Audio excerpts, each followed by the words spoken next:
la Junta Central Electoral, de colocar a la Fuerza del Pueblo en una posición que ustedes entienden no se merecen, que es no convertirlo en una fuerza política mayoritaria. Y en torno a eso se ha producido pues todo un debate a nivel nacional. ¿Cuál es realmente la consideración que tiene la Fuerza del Pueblo y ustedes de manera particular? Sí. Bueno, primero agradecerles tanto a Georgie como a usted, Juan, esta gentil invitación que me han hecho para compartir con ustedes en este programa al que auguro grandes éxitos desde ya, ¿no? Y por supuesto, ya en su pregunta, Juan, mire, lo que ocurre es lo siguiente, ¿no? No hay ninguna ley, ninguna norma que establezca exactamente cuál es la metodología o el criterio que la Junta Central Electoral debe adoptar para establecer el orden en la boleta electoral o el acceso a los fondos públicos, ¿verdad?, garantizados en la ley de partidos y en la ley de régimen electoral. O sea, no existe una ley, no existe una norma, sino que se le confiere a la Junta Central Electoral una facultad potestativa reglamentaria, que es un poder reglamentario, que la Junta siempre ha utilizado. Lo que había predominado, o lo que históricamente ha predominado, es que la Junta establezca el acceso a los fondos y el orden de las boletas en base a los resultados en el orden presidencial. Ahora, como en el año 2016, todas las elecciones concurrieron, presidenciales, congresuales y municipales y de ultramar, todas. En el año 2017, la Junta Central Electoral anterior decidió que para el 2020 se adoptaría como mecanismo considerar las distintas modalidades electorales. Por primera vez se adopta esa decisión por vía de un reglamento. Entonces, bueno, con miras al 2024, la actual Junta ha establecido ese criterio. ¿Para qué es lo que vemos mal en eso? No es que la Junta no tenga el derecho de establecer el criterio. Lo que pasa es que ese criterio no se adopta caprichosamente. Tiene que obedecer a ciertos valores y principios. ¿Cuáles son los valores legalmente establecidos? Bueno, primero está el principio de razonabilidad. Lo que usted vaya a decidir tiene que ser razonable. Segundo, está el principio que tiene que ver con la favorabilidad. Usted tiene que decidir de manera favorable. El principio de equidad tiene que prevalecer todo eso, ¿no? O sea, son valores que norman el criterio o la metodología que se vaya a aplicar. ¿Qué es lo que busca la ley de partidos? ¿Qué es lo que busca la ley de régimen electoral? Fortalecer el sistema de partidos, no debilitarlos. Lo que queremos es que haya una democracia fuerte. Para que haya una democracia fuerte y sólida, tiene que haber un sistema de partidos que también sean fuertes y sólidos, esos partidos políticos. Pero ¿por qué la Junta toma esta decisión? ¿Y por qué ustedes, los partidos políticos, cuando se hizo la norma, no establecieron un rigor, una metodología para que sea igual para todos? Porque por lo que hemos visto, la Junta que presidía Roberto Rosario, la que presidió Castaño Guzmán y esta como que están tomando decisiones distintas, precisamente porque no hay una norma. Sí, pero ahí están los criterios, ¿verdad? Por ejemplo, está el criterio de favorabilidad, sí, por lo cual es una norma universal del derecho. Si, por ejemplo, hay un litigio entre empleadores y trabajadores en una empresa, y eso llega a un tribunal laboral, y el juez tiene que decidir, su decisión no es equilibrada, su decisión es favorable al trabajador. El indubio pro operario, dicen los abogados. Si usted está en un caso penal y hay una duda con respecto al reo, se decide en favor del reo, el indubio pro reo, ¿no? Bueno, hasta en la pelota, hasta en el béisbol, si la bola llega al mismo tiempo que el corredor a la base, ¿a favor de quién canta la ampalla? A favor del corredor. Por supuesto. Tiene que ser así. Claro. Pues todo eso se aplica también a la parte política. Entonces, ¿qué es lo que está diciendo la Junta? Que hay que, en la parte presidencial, en la parte de senadores, en la parte de diputados y en ultramar, usted haber sacado el 5%. No, y no es así. No es así, no es verdad.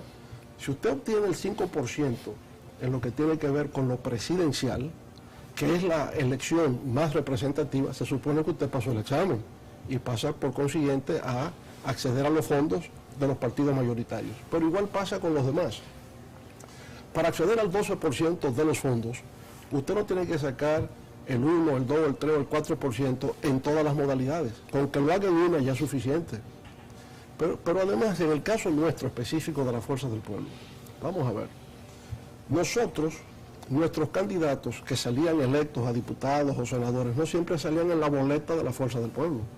Mi hijo, claro. mi hijo Omar es diputado no por la Fuerza del Pueblo, sino por el Partido Reformista.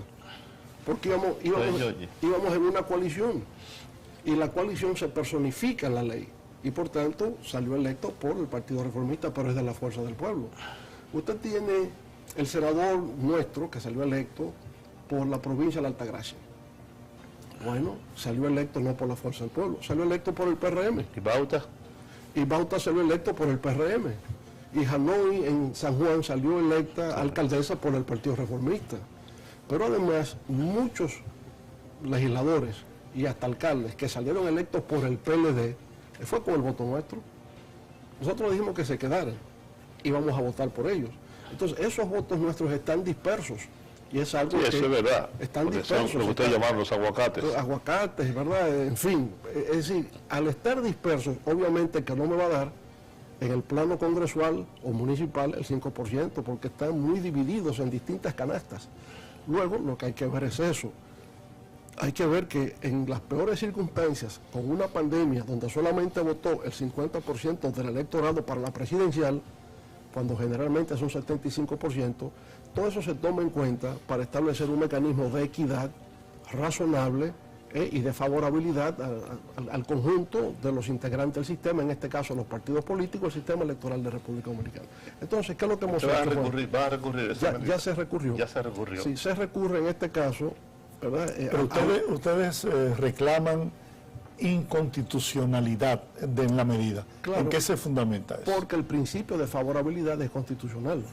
Eso es el artículo 74, párrafo 4 de la Constitución de la República. Ese principio se establece para todos los titulares de derechos fundamentales. Los partidos políticos son titulares de derechos fundamentales. Entonces, en ese caso hay un vicio de constitucionalidad, pero también hay un vicio de tipo formal procedimental, porque se trata de un reglamento. La resolución es un reglamento. La ley ordena que el proyecto de reglamento tiene que ser notificado a los partidos para que los partidos opinen sobre ese particular. Eso se obvió. Al obviarse ese elemento de tipo procedimental, es nulo por vicio de forma. O sea, el reglamento no se hizo del conocimiento de los partidos. No se notificó. Al no notificarse, ese procedimiento fue inobservado, entonces obliga a una nulidad por inobservancia procedimental. En el programa nuestro... Juan, ahora, ¿qué significa que sea nulo? Que se vuelve a cero. Y por consiguiente hay que reconsiderar la medida. Ok. En este programa, el primer programa que hicimos con el presidente de la República, Luis Abinader, él habló de dos temas a los cuales usted se ha referido posteriormente, digamos que ignorando lo que él había dicho, sí. Probablemente no lo vio. Él dijo que el sistema de vacunación tenía un proyecto que era hacerlo a través de las juntas... de los centros de votación, que se estaba diseñando ese sistema. Y lo otro que él dijo es que está convocando, algo que también recuerdo que usted en una ocasión habló sobre eso, siendo presidente de la República, de una gran concertación, sí. Un diálogo nacional para arribar a determinados acuerdos, un proyecto social distinto que conduzca al país a salir de la crisis tanto económica como sanitaria. ¿Qué le parece a usted? Sí, siempre hemos dicho que en una situación de crisis nacional, ¿verdad?, lo que procede es unificar al partido, unificar al país, para que de manera conjunta todos enfrentemos la situación. Eso es lo que debe ser. Usted oye al presidente Biden en Estados Unidos, pide unidad nacional para enfrentar la crisis. Nosotros desde antes que Biden lo... ¿Estaría de acuerdo usted participar en una concertación de esa naturaleza? Siempre hemos dicho que sí, y hasta lo dije en estos días. Lo que el momento reclama es un pacto social. Un pacto social que incorpore a todos los sectores de la vida nacional en la solución a un problema nacional que es esta crisis sanitaria y que tiene sus ramificaciones en el orden económico, social, ambiental y demás. Es así. Pero con respecto al Plan Nacional de Vacunación, Juan, lo que quería decir es lo siguiente. Mire, no escuché al presidente, obviamente, pero aún así hace falta que el gobierno haga una campaña de comunicación educativa que ilustre al país acerca de cómo será el Plan Nacional de Vacunación. Ese plan no se conoce. Yo lo que conozco, lo que se ha dicho, fue un comunicado de la Organización Panamericana de la Salud, que salió a finales de enero, y un comunicado parcial del Ministerio de Salud Pública. Eso es lo que conozco, pero no especifica un plan. El plan tiene que establecer, primero, mecanismos de accesibilidad, pero como plan. Segundo, un mecanismo de seguridad y un mecanismo de eficiencia, por escrito. Y tú tienes que entrenar al personal que va a trabajar en eso, a los que va a involucrar en eso. La población tiene que saber detalles que tienen que brindarse. Anoche habían 3 médicos, especialistas, infectólogos, epidemiólogos de la Fuerza del Pueblo, tratando de explicar. Amaury García estaba entre ellos. Amaury no intervino como entre los panelistas, no. Habían otros médicos porque son... Él es vicesecretario. Él es vicesecretario, exacto, pero Amaury es neurocirujano. Él es muy bueno. Una superestrella. Bueno, imagínate, cerebral. Imagínate a alguien que abre cráneos. Hay que ser muy especial para hacer esas cosas. Pero había infectólogos, epidemiólogos, había inclusive pediatras para tratar el caso de los niños, y en el fondo lo que habían era eso, viendo detalles. Bueno, y si la vacuna genera alguna reacción adversa con respecto a una persona, ¿qué hacer? El gobierno tiene que en su plan establecer eso. El que se vacuna tiene que quedarse... ¿Usted se va a vacunar? Sí, claro. Yo me vacuno y exhorto al país a que se vacune. Esa es la única solución frente a la pandemia, no hay de otra. Hay un movimiento antivacuna, pero yo me voy a vacunar. Considero que es erróneo. Yo considero que hay que confiar en la vacuna y que la vacuna es la única solución científica que tenemos para solucionar este problema. Ahora, la gente suele ser alérgica. Hay personas que son alérgicas. Yo, por ejemplo, soy alérgico a la penicilina. Sí. Entonces no puedo. Las personas se vacunan, tendrán que permanecer en el recinto donde está 10-15 minutos para observar cualquier reacción. Tiene que haber un personal médico que esté ahí para atender eso. Bueno, la gente tiene que saber que podrá haber un poco de dolor en el brazo, que te puede dar dolor de cabeza, que puede sentir algo de fiebre, alguna irritación, que eso es normal. Sí, que eso puede pasar. Cuando éramos niños, eso es lo que hacían. Claro. Esa vacuna. ¿Cuántas vacunas van a llegar al país? ¿Cuáles vacunas son? Bueno, 20 millones. 20 millones se ha dicho, antes se había dicho que 10. 10 millones van a venir de la AstraZeneca, hay 8 millones que van a venir de la Pfizer y 2 del plan de COVAX de la OMS. Se empieza a saber ahora. ¿Cuántas vacunas vamos a hacer por mes? Sí, obviamente se requiere un plan. Los detalles. Sí. Y yo pienso que si las vacunas van a llegar en este mes de febrero o a principios de marzo, es tiempo desde ya que se publique el plan y que involucre a toda la sociedad en la ejecución de ese plan. A eso que nos hemos referido no es una crítica ácida frente al gobierno, sino un llamado de atención, que no se puede ejecutar un plan de vacunación sin que se conozcan los detalles de ese plan. Y ese es el derecho ciudadano a saber, a conocer de lo que se trata. Usted señalaba hace un momento que muchos de los que salieron electos, alcaldes, senadores, diputados, lo hicieron con el apoyo de la Fuerza del Pueblo. ¿Ese es el caso de Abel Martínez como alcalde de Santiago? Sí, mira, la Fuerza del Pueblo votó por Abel Martínez en Santiago para su candidatura a alcalde, y yo creo que los votos de la Fuerza del Pueblo fueron significativos para que él ganase, puesto que el candidato opositor del PRM obtuvo una gran votación. Entonces, en Santiago, por ejemplo, la Junta no nos puede computar votos para la municipalidad, aunque no se está calculando ahora para los fines del porcentaje. Que yo creo que no es democrático eso. No es democrático, obviamente que no, porque ese es el criterio, es ser democrático. En democracia es una pluralidad de partidos, correcto, que van a competir en condiciones más o menos equitativas. Ese es el plan. Entonces usted no puede crear un duopolio financiero partidista y excluir al resto, porque esto que ha ocurrido no solamente es con la Fuerza del Pueblo. Hay 23 partidos que han quedado severamente afectados y que también han recurrido la decisión ante la propia Junta Central Electoral para fines de revocación. Aunque se argumenta que... Pausa, señor. Sí, pero aunque se argumenta el que las elecciones fueron separadas, las municipales de las congresionales y presidenciales, pero al fin y al cabo fueron elecciones para cambiar las autoridades a partir del 2020. Así es. El hecho de que se produjeran en días diferentes o meses diferentes, no creo que revista la importancia que le han dado. Lo que pasa ahí, Georgie, es que la ley dice que se hace el cálculo a partir de la última elección. Y lo dice hasta en singular, de la última elección. Claro. Como las municipales fueron en el mes de marzo y las otras fueron en julio, no se toma en consideración las municipales para el cálculo de las otras.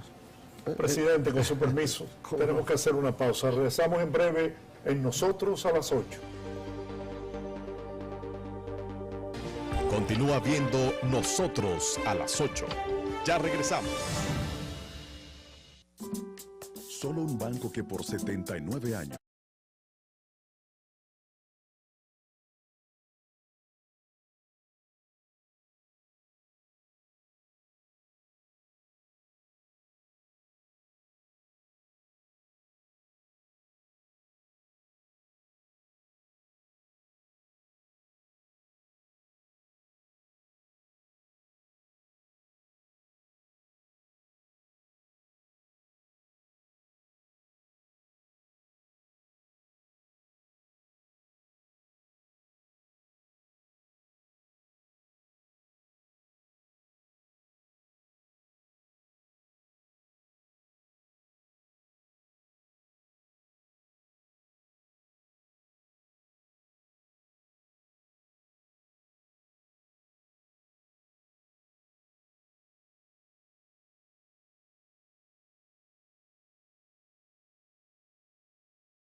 El Partido de la Liberación Dominicana se dividió.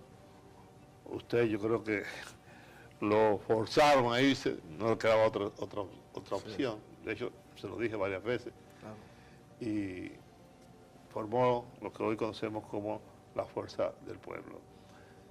Si me dicen a mí cuál es la posición que ocupa hoy el partido como tal, nosotros tenemos tres grandes partidos. El PRM, obviamente, el Partido de la Liberación Dominicana y la Fuerza del Pueblo. Esas son las tres fuerzas fundamentales del país. Ahora, ¿qué postura tiene en ese ranking la Fuerza del Pueblo? Yo no lo sé. Yo sí sé que tiene una cantidad de senadores y diputados, alcaldes, etcétera.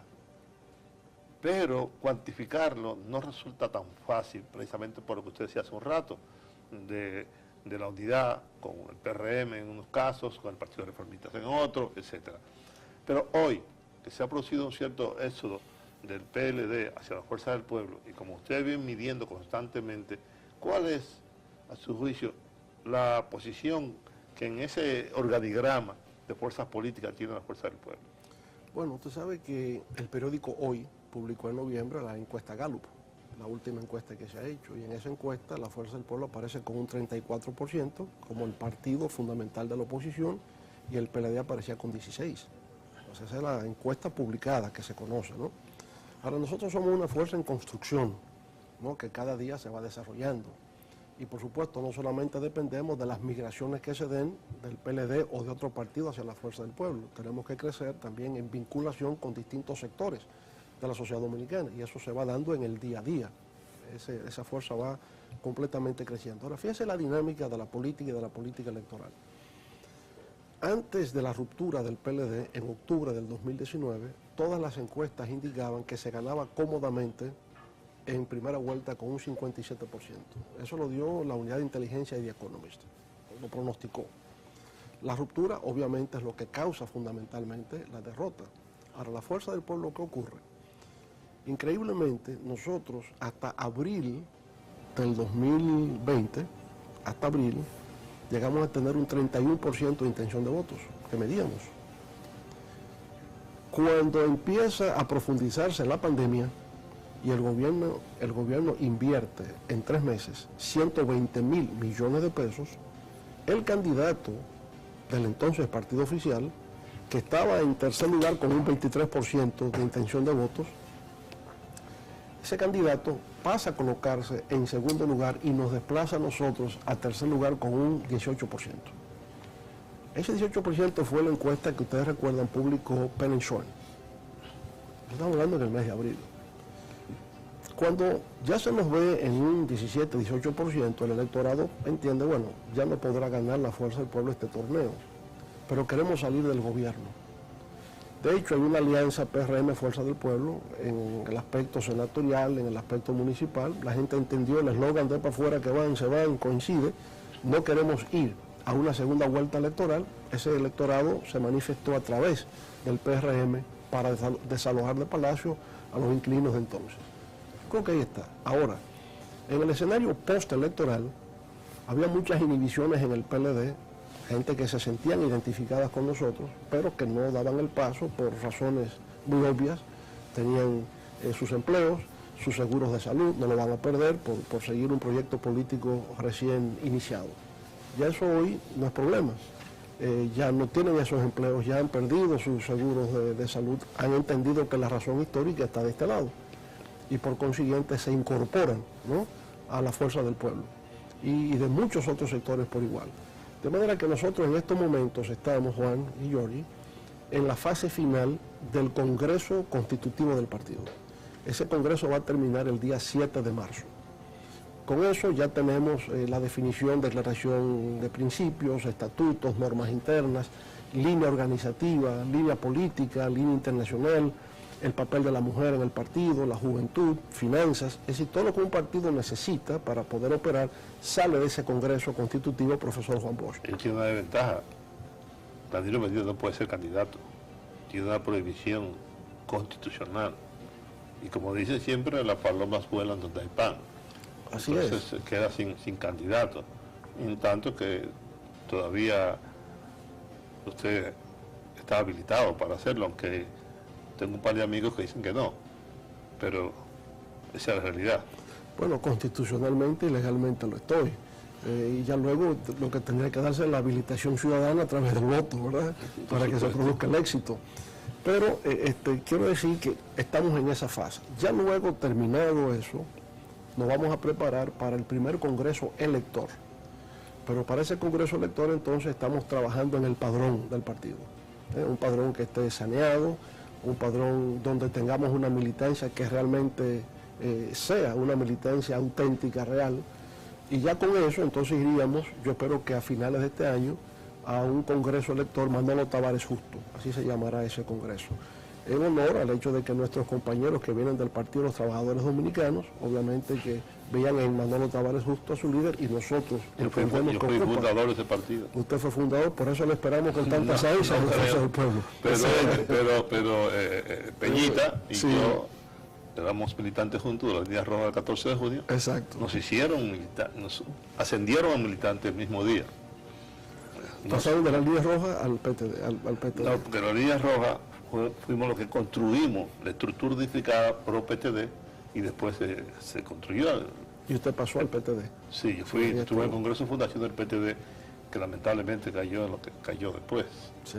Presidente, ¿qué expectativa, Florian, Peñita, sí. qué esperanza con muchas condiciones puede tener una figura, un dirigente del PLD en irse a la Fuerza del Pueblo?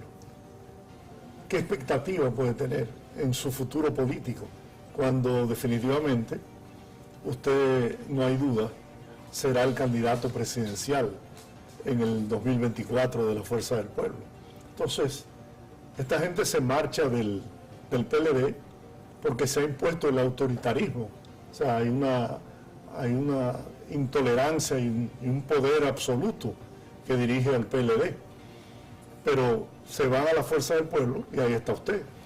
Sí, aunque es muy temprano para definir candidaturas, ¿no? Nosotros en esta etapa, más que pensar en eso, estamos tratando de construir el partido. Y yo digo que la Fuerza del Pueblo no solamente es un partido para ganar las próximas elecciones, es un partido para las próximas generaciones.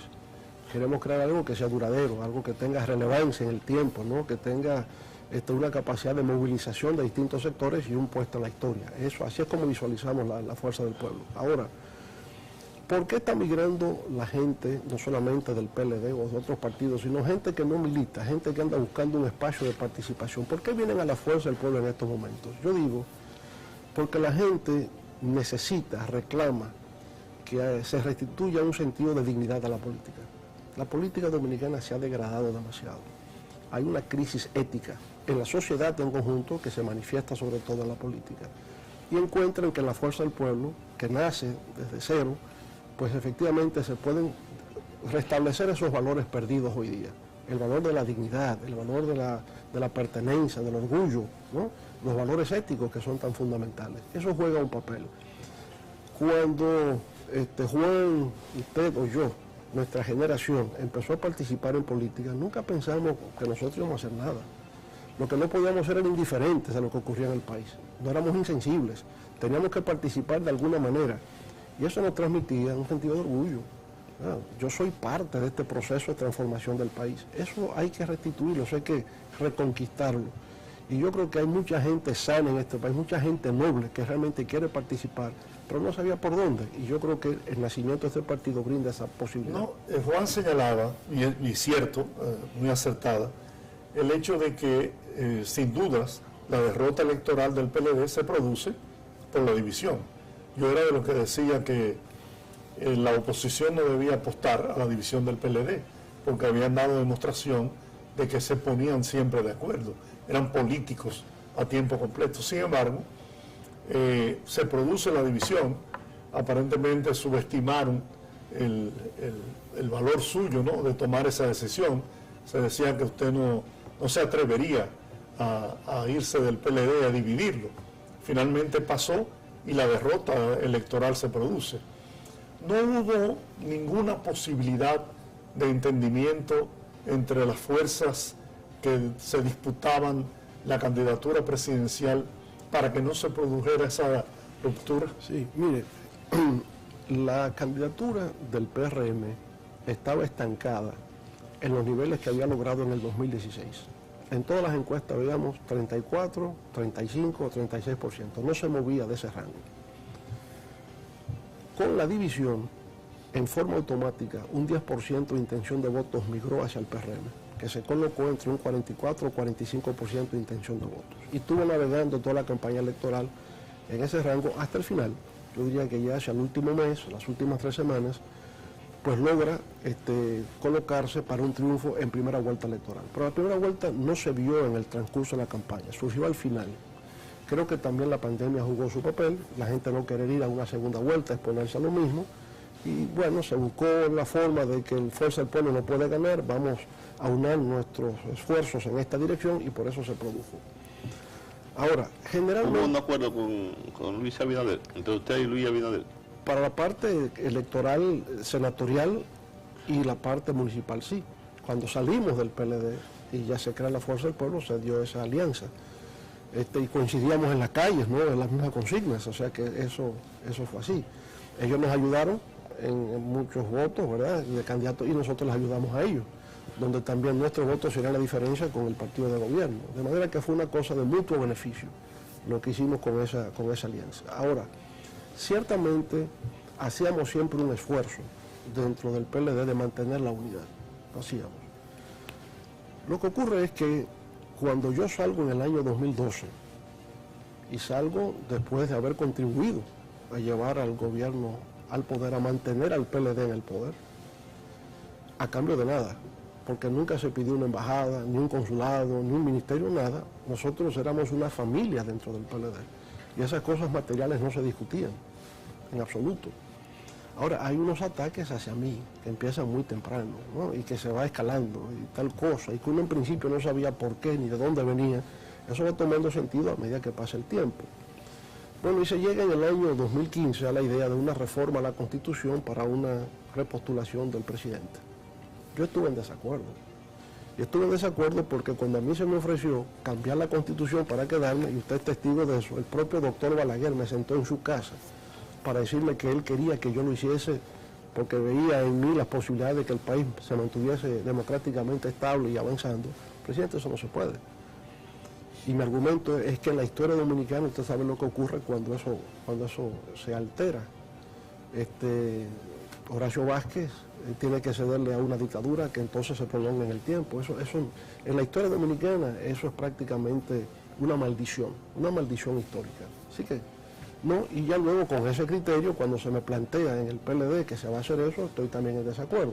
Ahora bien, llegó un momento en que para mantenerse en el gobierno, a regañadientes, si se quiere, ¿no?, con reticencia, acepto, bueno, vamos a mantenernos unidos y vamos a dar el apoyo de nuevo al presidente como candidato a la reelección. Perfecto, ya pasó. se quiere repetir para el 20. Y mi reacción a eso, pero ni Trujillo lo hizo. Ni Trujillo se atrevió jamás a modificar la Constitución 2 veces en forma consecutiva para quedarse en el poder, jamás. Eso yo no puedo aceptarlo. Entonces el tema era, el PLD para mantenerse unido dependió de una palabra, una sola palabra. Había amigos que intervenían. ¿Usted está dispuesto a reunirse con el presidente? Sí, yo siempre estaré dispuesto, pero condicionado a una sola palabra. ¿Cuál es esa? Constitución. La Constitución no puede tocarse. Si él está dispuesto a que la Constitución no se va a tocar, yo estoy dispuesto a reunirme con él y mantenemos la unidad del partido. Pero se estaba pensando lo contrario. O sea, se manipuló todo un proceso con la finalidad de cambiarse de nuevo a la Constitución y quedarse en el poder. Por cierto, presidente, Luis Abinader ha hablado, y el PRM, de modificar la Constitución, de darnos una Constitución en donde no se trate el tema de la reelección, que se supone que ya está instituido. El tema que también usted lo propuso en muchas ocasiones, del modelo norteamericano, de un mandato y la posibilidad de un segundo, y no más. Como ya eso está, hay, digamos que un consenso. Y ya está en la Constitución. Sí, claro. Eso está. Por eso, Sí. entonces ya no hay que tocarlo. ¿Estaría usted de acuerdo con una nueva modificación a la Constitución?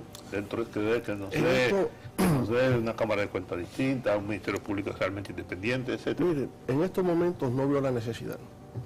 El Ministerio Público es independiente porque está establecido en nuestras normas. La cuestión es que el que está lo asuma. O sea, no hay que decir que es independiente porque ya lo es.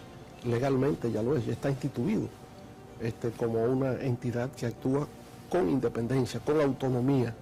Naturalmente, aquí viene el diseño institucional del Estado democrático. El Ministerio Público, a veces no se quiere entender, es una dependencia del Poder Ejecutivo. Históricamente siempre fue así. Es decir, el Ministerio Público es el representante del Poder Ejecutivo ante el sistema de administración de justicia. Por tanto, quien lo designa es el presidente, al procurador, pero eso no es solo República Dominicana. ¿Quién lo designa en los Estados Unidos? Sí, el presidente, claro. Entonces el presidente de los Estados Unidos designa a todos los fiscales federales. Sí. Cuando Donald Trump entró, quitó los 42 fiscales federales que había nombrado Obama. Sí, eso mismo también, a la hora de actuaron de manera independiente en contra del propio Donald Trump. Así es, porque tienen esa independencia.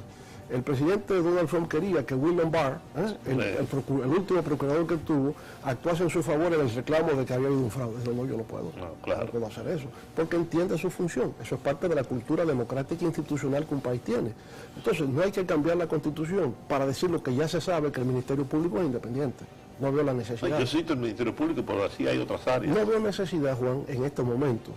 Fíjese, esa Constitución se hizo con una consulta popular que duró 1 año y medio y se hizo al mismo tiempo con un grupo de especialistas en derecho constitucional Estoy yo en desacuerdo con usted. y asesoría internacional para ver la parte técnica legal de cómo se construye esa Constitución. ¿En qué parte usted estuvo en desacuerdo?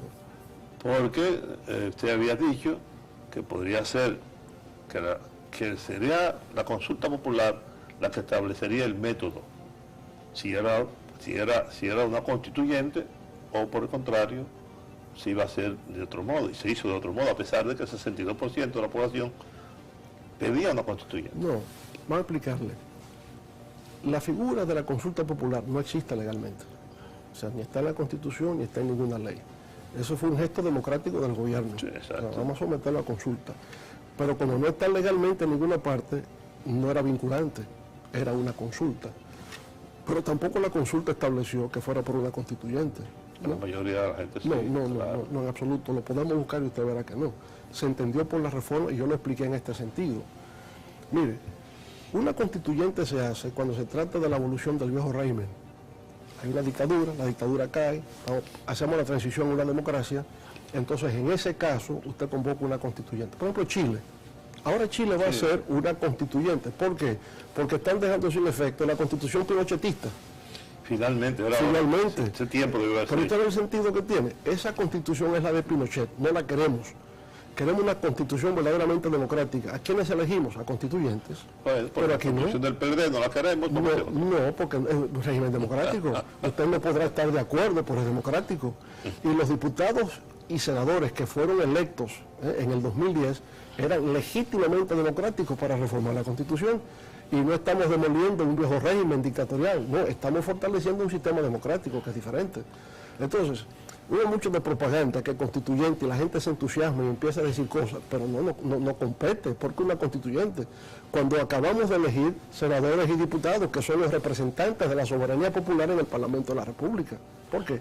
No tenía sentido. Ahora, lo que ha salido es una constitución elogiada por prestigiosos constitucionalistas a nivel internacional, elogiada, una de las mejores constituciones de Iberoamérica. Entonces digo, cuidado con lo que queremos tocar. Eso está bien hecho, eso se reconoce como una de las mejores constituciones hoy día, y entonces eso obedece a un sistema de lógica jurídica que a veces cuando se toca lo que hace es que la desarticulamos por completo. Presidente, con su permiso, tenemos que ir de nuevo a la pausa. Regresamos en breve en Nosotros a las 8. Continúa viendo Nosotros.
A las 8.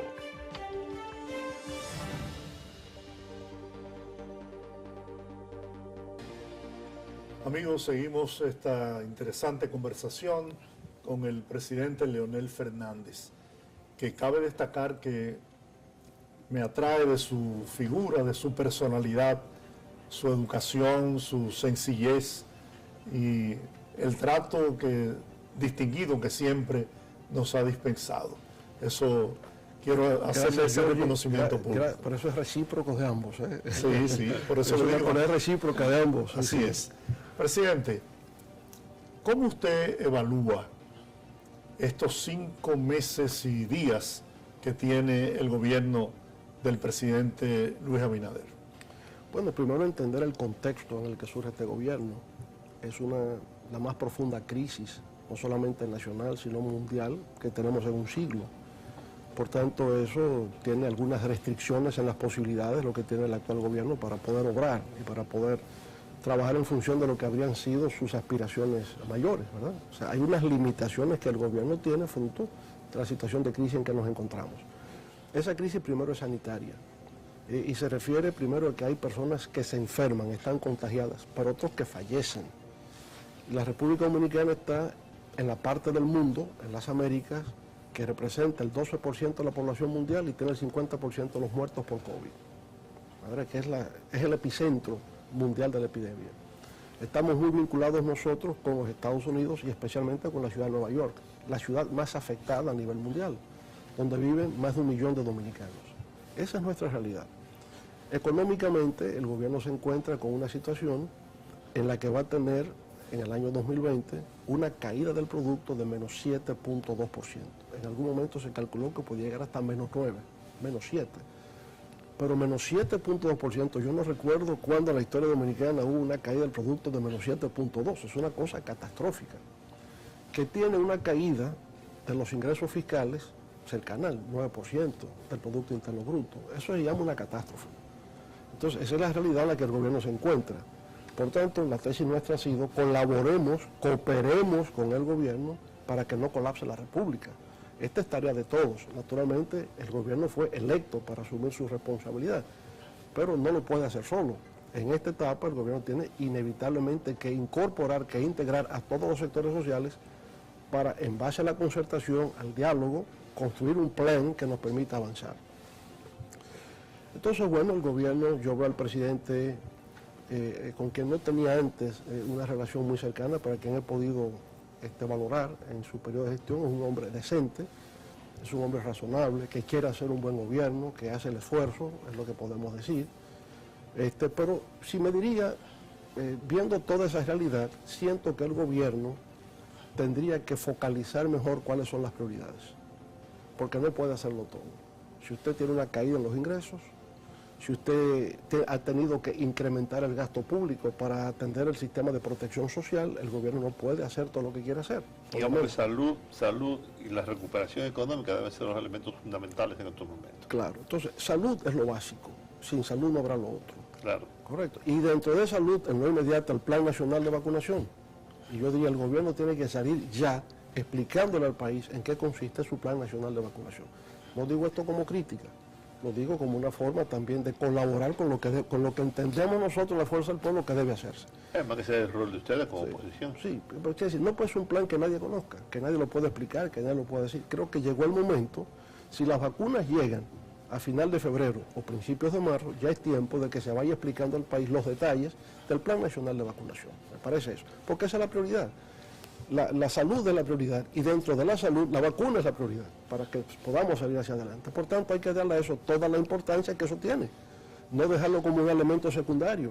El sistema de comunicación gubernamental tiene que explicarle al país, ¿verdad?, dentro de un plan nacional de educación, de orientación, de capacitación, en qué consiste el Plan Nacional de Vacunación. Lo otro, diría yo, el elemento alimentario. O sea, la agropecuaria en estos momentos también ocupa un lugar central. Es la salud y luego la comida. Y ahí hay que hacer un esfuerzo especial para que los precios de los alimentos no se disparen en estas circunstancias, que no haya una situación inflacionaria con respecto a los precios de los alimentos, que haya suficientes alimentos para poder garantizarle a la población seguridad alimentaria. Para activar la economía en lo inmediato, ya que hay toques de queda y hay que cerrar los centros de servicios, obras públicas. Lo que mueve al país es obras públicas. Y la con construcción. Eso, y empieza a dinamizar. De hecho, en el sector inmobiliario privado se nota un cierto dinamismo. Esa es la escuela de Balaguer. Esa es la escuela de Balaguer, y es la escuela universal. La aprendimos todos de ahí. Se le criticaba a varilla y cemento, y el hombre siempre tuvo razón. Esa es mi crítica. Sí. Ustedes cogieron a Balaguer como paradigma y no a Juan Bosch en el ejercicio de la política. Bueno, vamos a ver, Juan Bosch siempre es nuestro Tiene maestro, palabra. nuestro guía y nuestro mentor. No, mi forma de razonar la política está en función de lo que el maestro nos enseñó. Ahora, otro gran maestro de la política se llama Joaquín Balaguer. Y Joaquín Balaguer estuvo en el poder, ¿verdad?, y realizó obras 22 años. 22 años, Y Juan Bosch, pero en momentos difíciles, en momentos muy complicados de la República. Y yo pienso que todo el mundo es una mezcla de luces y sombras. Todo el mundo es activo y pasivo. Lo importante es que la luz sea más que la sombra y que los activos sean más que los vamos a pasivos. tener tiempo para que habláramos de la sombra del PLD, de los 20 años de gobierno del PLD. Pero sus luces son mayores. Sí. Sus luces son mayores. Mire, y lo digo por esto, y incluyendo los gobiernos de Danilo Medina. Los gobiernos, bien, los gobiernos garantizaron crecimiento económico con estabilidad. Hay otras cosas ahí que no bien, y por eso Pero no- también garantizaron una corrupción. hay sombras, ¿verdad?, que tendrán que ser analizadas. Pero yo digo, Yo creo que ahí, presidente, las sombras son mayores que las luces. sí, eso puede ser un juicio perfectamente comprensible, pero lo que quiero decir en general es, cuando el PLD llega al gobierno en el 1996, el Producto Interno Bruto del país era 18.000 millones de dólares.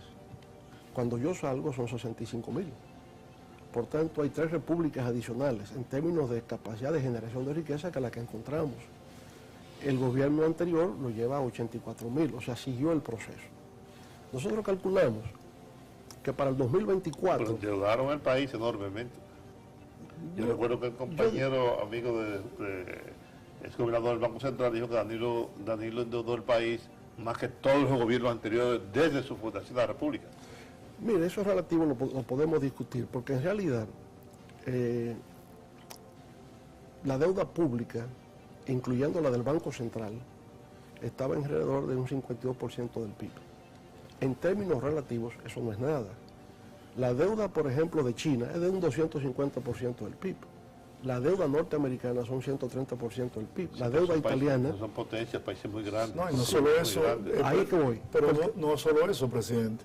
ese endeudamiento es para invertirlo en obras reproductivas, Bueno, ahí no está para que la corrupción se llevara Sí, pero primero, toda esa fortuna. pero primero, Giorgi, ver un poco el impacto de la deuda en el contexto macroeconómico del país. En términos, la deuda se mide siempre en relación con el Producto Interno Bruto. Claro. Entonces, la deuda dominicana, en términos relativos con otros países, no mal, 50% del PIB es una cosa razonable. El gran problema de la economía mundial es justamente el tema de la deuda de los países desarrollados. Ese es el problema hoy día. Y sobre todo con las políticas anticíclicas que tienen que aplicarse hoy día como consecuencia del COVID, donde la deuda de todo el mundo aumenta, porque es así. No hay otra forma de enfrentar la situación que no sea incrementando el gasto público. Ya se entiende. Y ya se entiende, eso depende. Sí, por supuesto. O sea, si usted en el contexto actual aplica políticas de austeridad, usted está matando a la población. Ahora, si los ingresos fiscales me han disminuido y yo estoy incrementando el gasto, ¿sobre qué base lo estoy haciendo? La deuda. La deuda, por consiguiente, no fue mala, fue para resolver un problema, claro, de corto plazo. Estados Unidos, ¿qué hace? Llega Biden. Lo primero que hace es que le pide al Congreso 1.9 trillones de dólares para aplicarlo al plan de recuperación. ¿Eso es malo? No. Ahora, ¿aumenta el déficit? Sí. Aumenta el déficit en el corto plazo. Si yo logro que la economía reactive su crecimiento, baja en proporción a ese crecimiento. O sea, la economía creció, la relación de la deuda con respecto al PIB en términos relativos también disminuye. Entonces, no es malo per se. Pero lo que quería llegar a lo siguiente, el argumento que quiero establecer es el siguiente. Si usted toma en un siglo la República Dominicana, 1920, 2020, es el gran siglo del progreso dominicano. En el año 1920, en plena ocupación norteamericana, se hizo un censo.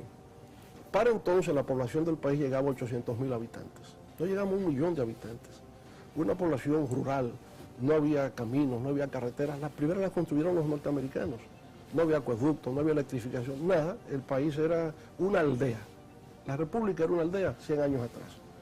Trujillo estableció un modelo de modernización bajo un régimen dictatorial. Una dictadura modernizante, para decirlo de alguna forma. Bien, llega Balaguer. Balaguer representó avance, progreso, desarrollo. Lo lleva hasta un punto.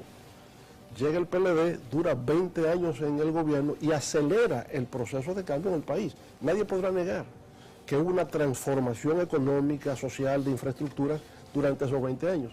Los 20 años que duró el Partido Azul a finales del siglo XIX, que hizo avanzar el país, hizo avanzar con respecto a lo que éramos. Por tanto, hay una labor de cambios, de transformación en todos los órdenes que hizo el doctor Balaguer, que hizo el PLD en el gobierno y que esperemos que lo pueda hacer el PRM. Ahora, el proyecto político PRM, que es parte de lo que es el PRD, se ha encontrado también con una situación particular.